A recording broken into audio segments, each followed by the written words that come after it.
lang daw tapat na serbisyo at pagtatangkol sa bayan ang kayang ihandog ng ating Philippine Army.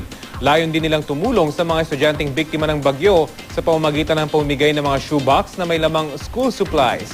May ulat on the spot si Ian Cruz. Ian? Yes, Rafi, 40,000 shoebox na naglalaman nga ng school supplies, tsinelas at personal hygiene kit ang inipon ng mga miyembro ng Philippine Army.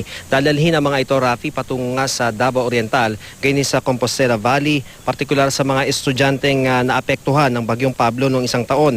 Nagbigay din ng tulong ang National Bookstore at ang Alpha Sigma sorority ng UPLB. 10,000 shoebox naman ang nakalaan para sa mga estudyante sa Isabela, Tarlac at Quezon Province.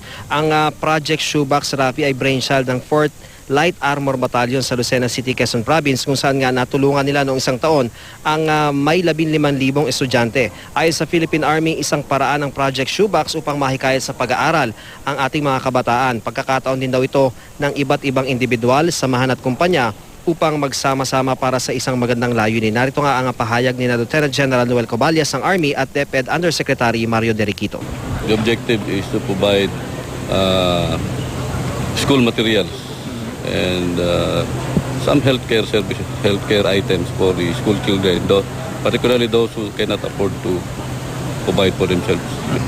First, it is a source of joy for the children. Imagine at the start of the school year, you receive for free a set of school supplies.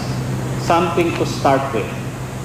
Second, this shoebox will make the children more interested and more enthusiastic to go back to school. Rafi, ilang minuto pa nga lamang nakakalipas ay tumulak na itong mga truck ng Philippine Army patungo sa pier ng Maynila upang madala na sa pamagitan nga ng mga barko yung mga shoebox patungo sa Davao City. Rafi? Maraming salamat, Ian Cruz.